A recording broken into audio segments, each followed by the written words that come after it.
Welcome to the Irreplaceable Dental Assistant Podcast, brought to you by Dame, Dental Assisting Made Easy. This is a safe space to be mentored, empowered, energized, and equipped.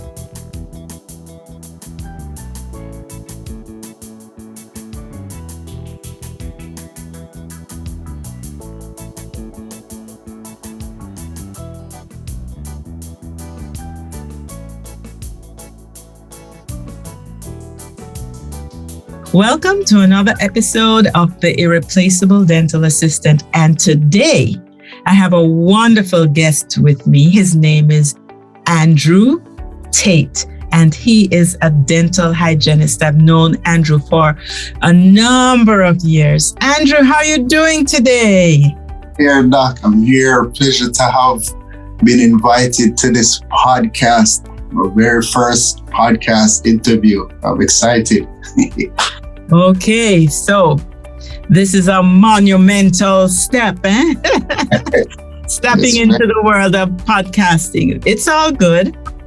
So, Andrew, I have known you for forever, but tell the folks a little bit about you. Who is Andrew Craig Tate? So, Andrew Craig Tate is an individual who changes as he grows, changes with the phases of life, from his mindset to his presentation physically, to how he sees the world. But in a nutshell, I'm a dental hygienist that recently migrated to the US, trying to establish my footing as I make this transition in a new country, new culture, new experience, new beginning. So in other words, Andrew, you are on the grow. Man, you can never stop growing, you know? You stop growing when you die. Who did you hear say that? I mean, that sounds very much like something somebody might have heard me say. I am just saying. For 15 years of my life, 15, 20. Not trying to show up my age, but yes, I credit you, Dr. Myers. Oh, that's okay. I'm pretty generous. I can share some of my quotes with folks, and hearing it back, it just says that something stuck. That's good. So, Andrew, what led you into the world of dentistry, specifically to be trained as a dental assistant? So this might come off a little bit corny, but I was introduced to the world of dentistry from my former dentist as a childhood dentist, I should say, Dr. Patrick Lewis, right? When I was younger, myself and my sister, when we were developing, when we were growing, we always tried to think about what it is that we wanted to become, as a career path. My parents are both into banking, and we would always say, we're just following your footsteps. We want to go into banking, and they would always warn us, find your own. So, long story short, Dr. Patrick Lewis was somebody who I would always visit, for my routine visits, and I always admired how he was never the suit and tie type of, gentleman. He was always, eclectic in his own manner. He had a little tattoo that blew my mind, ears pierced, sports scars, boats, planes. I was like, this seems like a very cool, career choice. So that's what piqued my interest initially. And then as I transitioned through life, I just stuck with it. I just, directed my mindset in wherever direction I needed to go to be able to attain that lifelong goal, lifelong desire, career choice. So that's where it started. Okay. Yeah.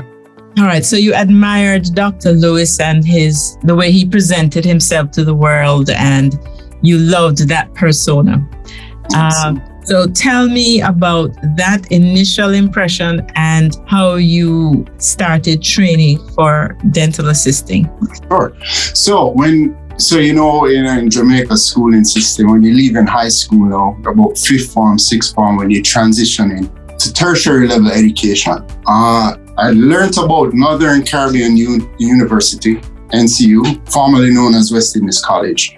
And me, like most Jamaicans at the time, thought dentistry was just one large career, meaning it wasn't segmented like dental assistant, dental hygiene, dental lab tech. So when I was looking about schools locally, I was introduced to West Indies College, NCU, and I saw that they had a dental hygiene program. I saw dental hygiene and I assumed that it fell under the same umbrella as dentistry.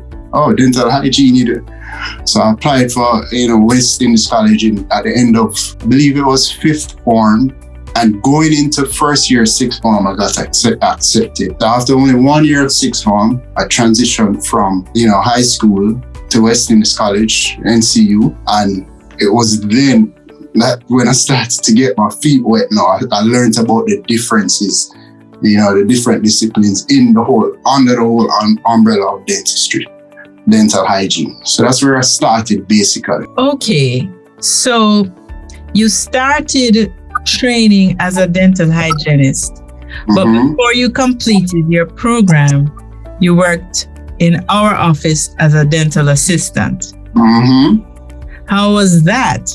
So I completed 2 years at NCU, and then I transitioned to the dental auxiliary school, or what was formerly the dental auxiliary school, which was now taken over by UTech. And it was when I was at the dental auxiliary school, and she left a mark on my heart. Her name was Mary Harvey. I believe she was a dental hygienist at the office prior to me being there. And we would always have her in the clinic. And for some reason, I don't know, it might have been my accent, but she took a liking to me.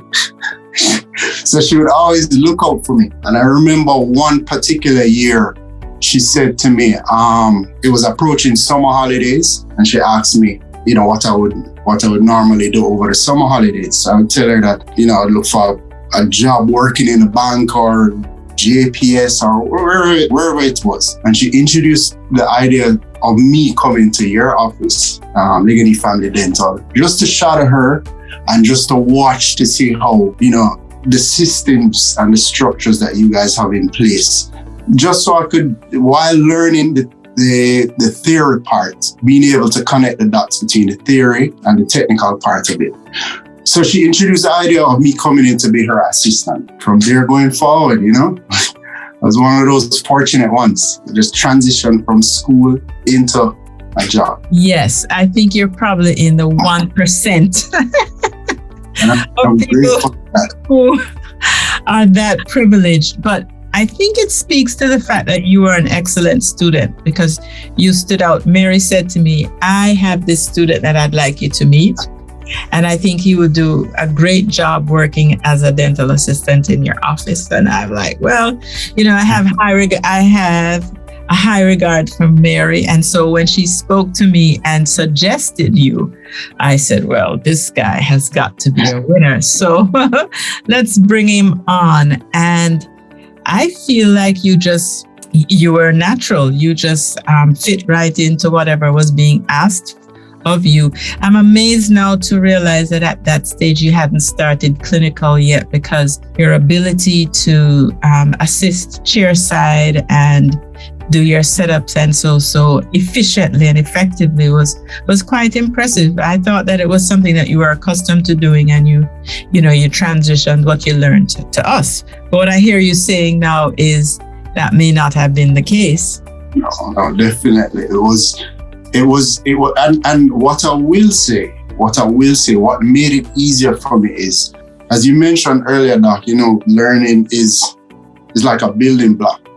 You keep on applying layers. And the point I'm making is that when I came into your office, without being necessarily trained prior to, operate, the systems that you guys had in place made it easier for you to transition from point A to Z. You go from A to B to C, and so on and so forth. So it made it, with the willingness to want to learn, as well as the willingness to want to impress, it made it easier for me, Yeah, systems, people come and go, but solid systems keep any ship afloat. You know what I mean? So it's easier for people to come in and be integrated It's easier for people to be consistent because there's always something in a particular order that is done, right? And I think what I would say about systems are they are inflexible but flexible, meaning that you shouldn't take shortcuts with systems. They need to be inflexible that way. But you should recognize that there is room for change as things change, as things evolve. So your systems of 10 years ago may not work for this day and age unless you've been tweaking them all along, right? So I'm happy to hear that the systems worked well for you. So the information that you garnered as a dental assistant, did that help you in any way transition to hygiene, and share how that was? So let me talk some more on that whole discussion about system. When I was with Mary, so when I came in the office finally and I was with Mary and I was observing Mary and how she, conducted herself as a hygienist, as well as yourself, Dr. Myers, and the things that you guys put in place, it taught me that, okay, whether you're a dental assistant or whether you're a dental hygienist, you can't just do things haphazardly. You have to have, I don't want to overabuse the word systems, but you have to have systems, timelines, structures, things in place that you follow for you to operate efficiently, both as an assistant and both as a dental hygienist. So with Mary, she always taught me clearly, manners will take you much further than talent would ever. So you would always greet your patients by name. Stop. Say that again. That is worth repeating. Always. I think people go through years and years of education and miss this basic thing. Can you give me a replay? Sure, no problem. Always bridge or start to bridge the gap between yourself as a provider and the patient by greeting them by name. You follow me? That was something that was taught to me from early on, and it stuck with me. But it is also a part of the systems that you put in place. So you greet your patient by name, introduce yourself, let them know what you're doing or what we're expecting. You carry them around the back. But even before that, in anticipation of having your patient come, you have to be familiar with whatever procedure that the patient is doing. So you would have already set or preset for the patient. So that, greet your patient, bring the patient around the back. All the tools are set out and ready for yourself and the dentist or the dental hygienist to start operating. The point I want to drive home is just having those steps in place, knowing that you have a 5-step or an 8-step or a 10-step block to follow. Allowed me as an assistant at the time to operate efficiently because at different blocks, I would know what to expect or what stage or where we are at and try to be proactive in anticipating whatever it was that was coming up next. And as I said, I use that same model as a dental assistant, operating as a dental hygienist, and just generally operating in life. You don't take on any task or anything at all haphazardly. Always try to, formulate your own system or way of operating, making my life less stressful, more efficient. So that's what worked for me as a hygienist or as an assistant / a hygienist. Okay, so having gone that route, is that something that you would recommend for a hygienist to start? Definitely. Plan, pre-plan, and execute.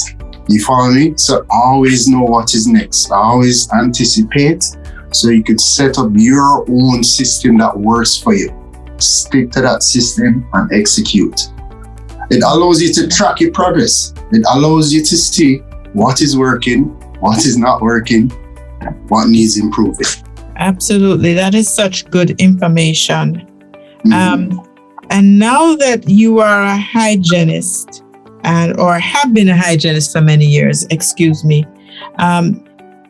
having worked as an assistant first and then as a hygienist, did it help you to be able to guide your assistants dental assistants who would assist you as you were seeing your hygiene patients? It did, because for what it did for them, not necessarily from my perspective. Let me just say, what it did for them is to, let me say, learn how it was that I did things, so they could anticipate my moves, my next steps, and indirectly develop their own system. You follow me? So if they knew that Andrew is always somebody who would anticipate or expect this at this point, this at this point, they would always try to pre-plan, so they had everything in place as I transition along. So I did. So I would take from this discussion that your main points are that it is important for every member of the team to be familiar with the patient who is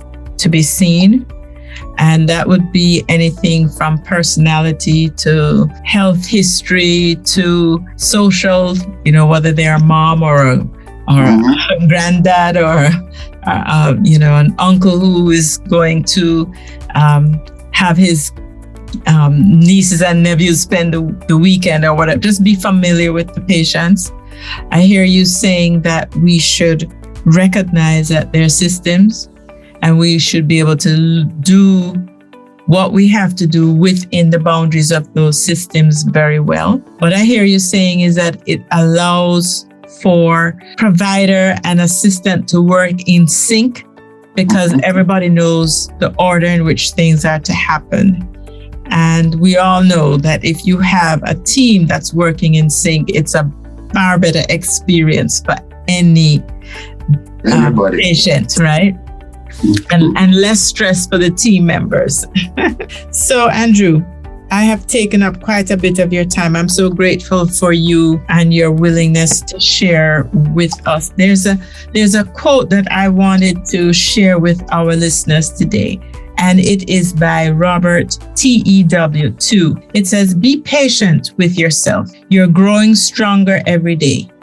The weight of the world will become lighter, and you will begin to shine brighter.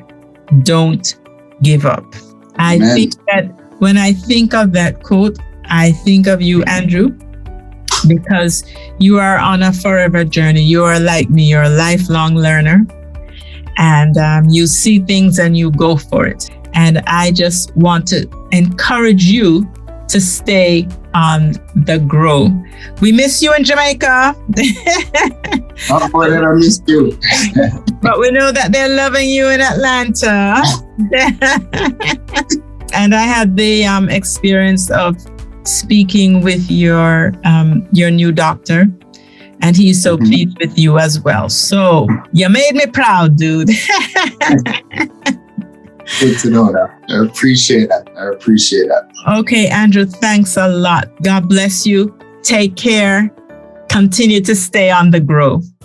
Thank you very much, Doc. Blessings to you as well.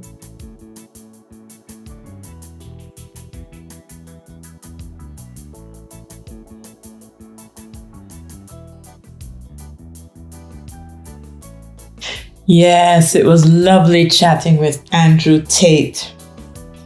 I am just so proud of that young man. As I said before, he is on the grow.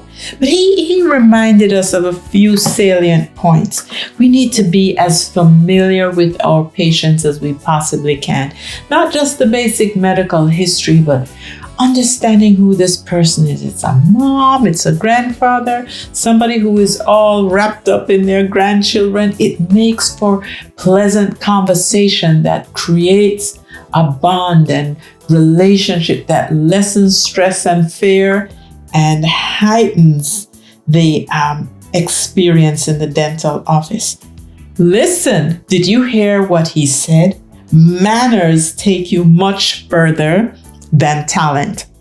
Yeah, you have to know what you're doing, but oh my goodness, when you can do it with manners, oh my word, anybody who has good manners can wrap me around their little finger. And I'm sure that I am not alone. And let's bridge the gap between ourselves and our patients. Make a point of introducing yourself to each patient before you seat them and just greet them warmly. And Andrew reminded us to really be organized. The key is having systems in place. You can pre-plan, you evaluate, and you execute. And if you need to go back and tweak, that is fine. Do what you need to do. Listen, again, this information is too good to keep to yourself. So share and share and share and like and subscribe. And we just love you being a part of our tribe. Because as I always say, life is better when we live, learn, and grow together. Blessings.